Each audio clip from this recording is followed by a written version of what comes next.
My name is Amy Wilson, and this is the story of how I went from being the woman whose hobby was dismissed as just selling crafts, to building a business that gave me complete financial independence and changed my family's entire future. 3 years ago, I was a stay-at-home mom in suburban Denver, married to Tom, a middle manager at an insurance company. We had 2 kids, Ma, 8, and Jake, 5, and what everyone considered a normal middle-class life. Tom worked 50 hours a week. I managed the household and volunteered at the kids' school, and we lived paycheck to paycheck like most families in our neighborhood. But I felt trapped. Not because I didn't love my children or appreciate being able to stay home with them, but because I had no financial autonomy whatsoever. Every purchase over $20 required a discussion with Tom. Every personal expense felt like I was asking for permission to exist. I hadn't had my own income in 6 years, and the longer it went on, the smaller I felt. "Amy, you don't need your own money," Tom would say whenever I brought up wanting some kind of income. "We're a team. What's mine is yours." But it didn't feel like teamwork when I had to justify buying a $15 shirt for myself while Tom bought $100 golf accessories without mentioning it. It didn't feel like partnership when I had to ask for gas money for my own car. The breaking point came during a family dinner at my in-laws' house. My sister-in-law Diane was bragging about her latest vacation to Europe, funded entirely by her own successful real estate career. "It must be nice not having to work," she said to me with barely concealed condescension. "I could never just depend on someone else financially. I need to know I can take care of myself." I felt my face burn with embarrassment and anger. "Taking care of 2 children and managing a household is work, Diane." "Oh, of course it is," she backtracked quickly. "I just meant it must be nice not to worry about earning money." That night, I couldn't sleep. The conversation kept replaying in my mind, but it wasn't Diane's judgment that bothered me most.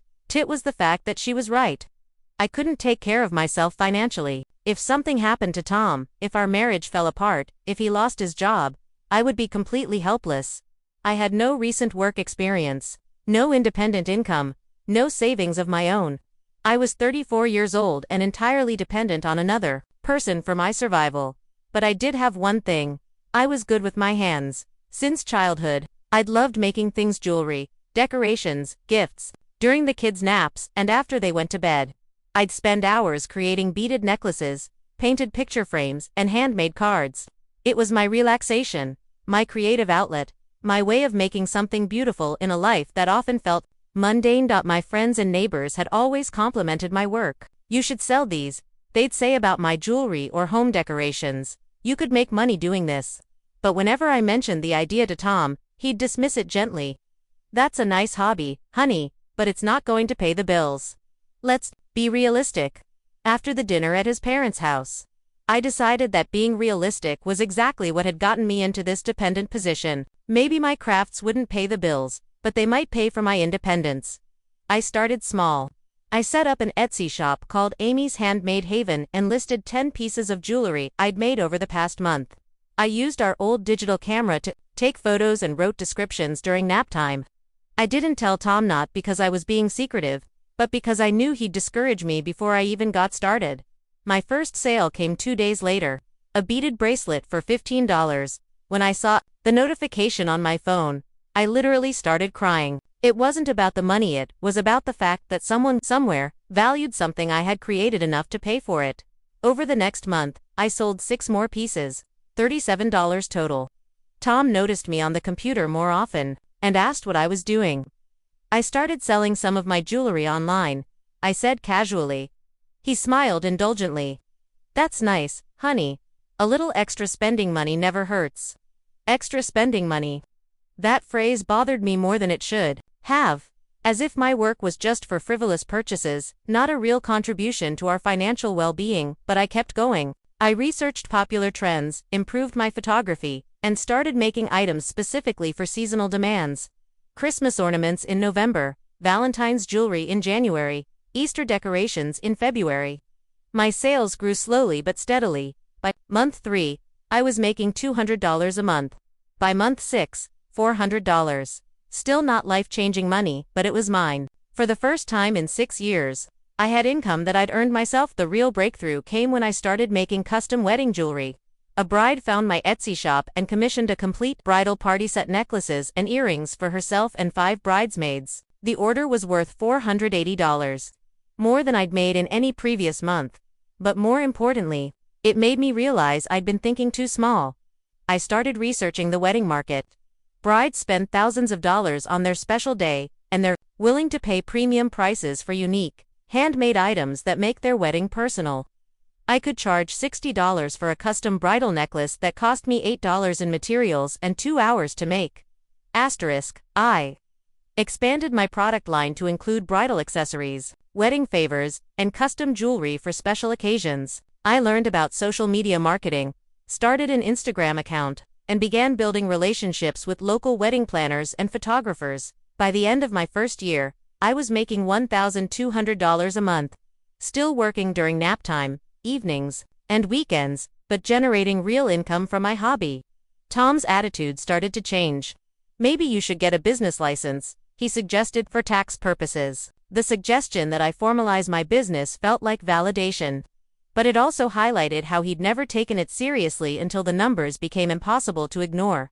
Year 2 was when everything accelerated.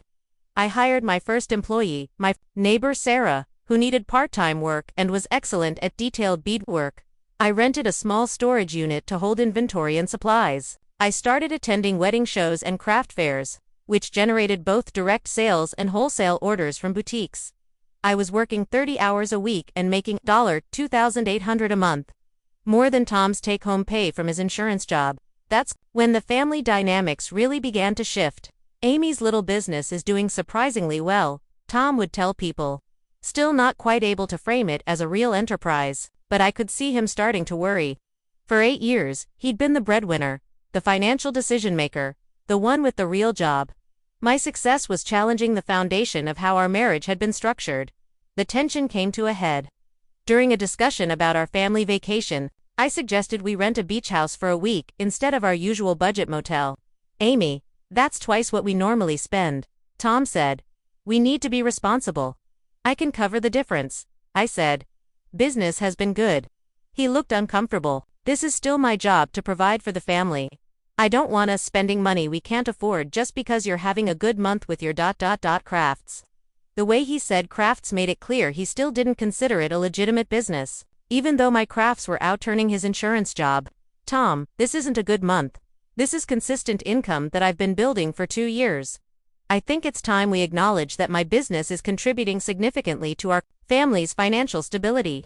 It's not stable, Amy. It's a trend.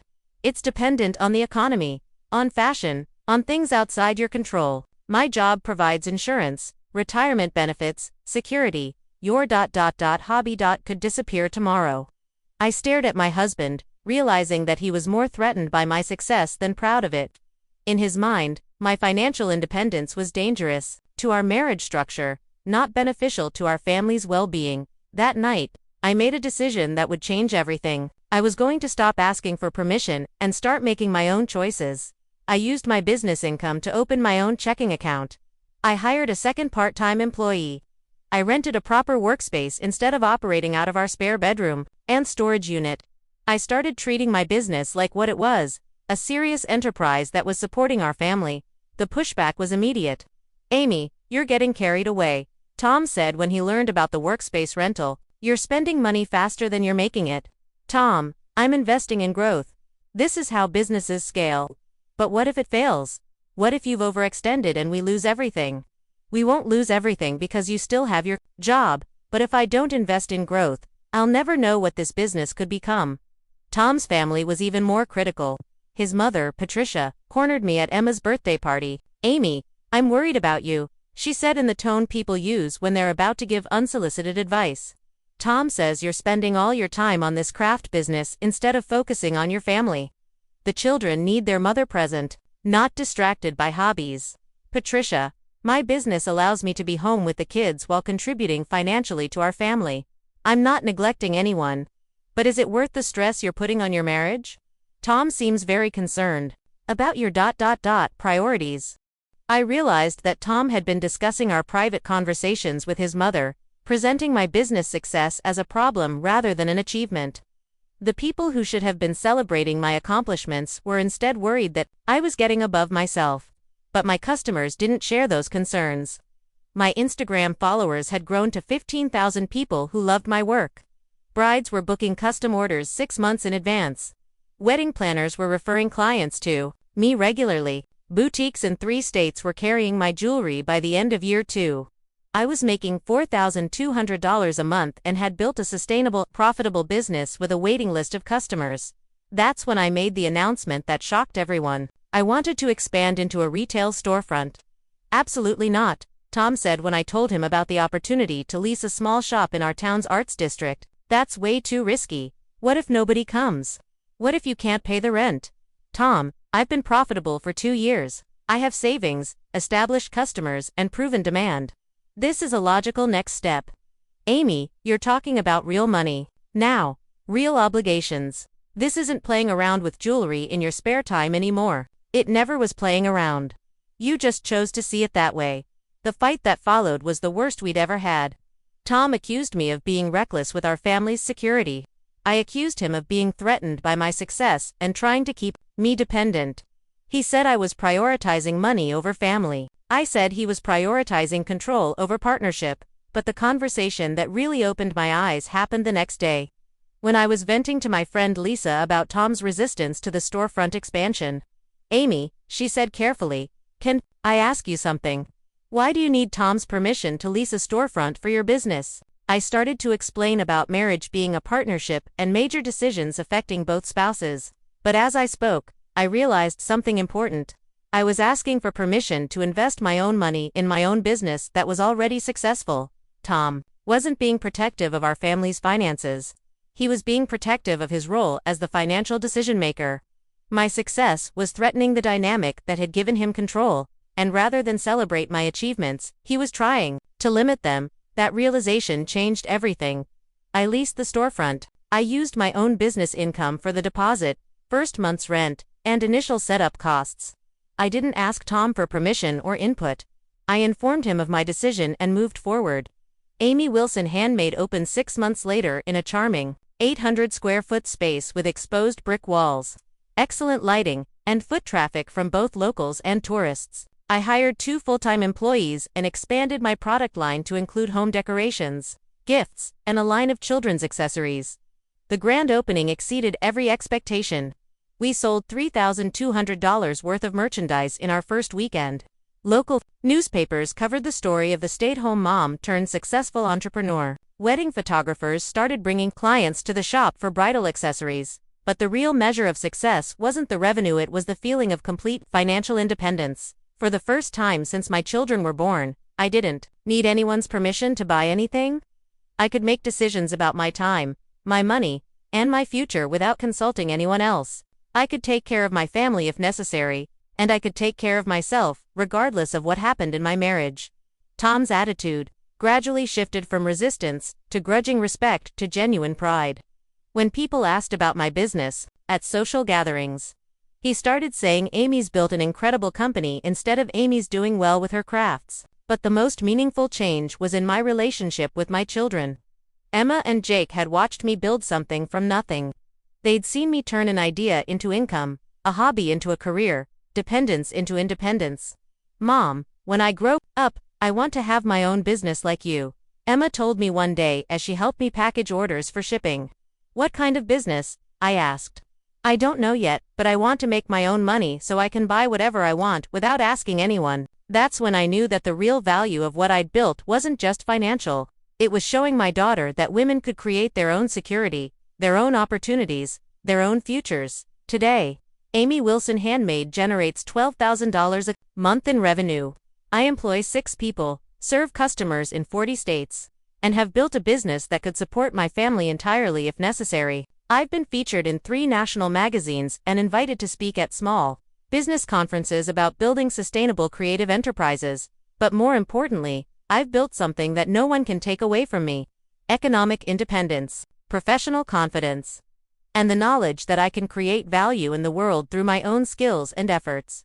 The crafts that people dismissed as a hobby have become the foundation of my family's financial security and my personal autonomy. What started as a way to make a little spending money became the vehicle for complete independence. My sister-in-law Diane, who once condescended to me about not working, now asks for business advice.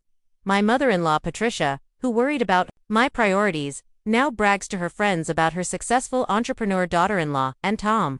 He recently quit his insurance job to help me expand the business into e-commerce and wholesale markets. The man who once told me to be realistic about my crafts is now working for the company those crafts built. The woman who was just selling crafts discovered that there's no such thing as just when it comes to creating value, building something meaningful, and taking control of your own financial destiny. My name is Amy Wilson, and this is how I learned that the difference between a hobby and a business isn't the activity, it's the intention, the commitment, and the courage to believe that your skills have real value in the world. Sometimes, the thing everyone dismisses as small is actually the foundation for something much bigger than they can imagine. And sometimes the best way to prove them wrong is not with words, but with bank statements. If this story inspired you, we'd love to have you join our community. Subscribe to Inspiring Life Stories for more incredible tales of people who proved everyone wrong and achieved the impossible. Every day, we share real stories of underdogs, overlooked heroes, and ordinary people who did extraordinary things. Hit that subscribe button and the notification bell, because you never know which story might change how you see your own potential. Have your own story of overcoming doubt or proving people wrong. Share it in the comments below. Your experience could inspire someone who needs to hear it right now. Thanks for watching. And remember, your small ideas might be bigger than anyone realizes, including yourself.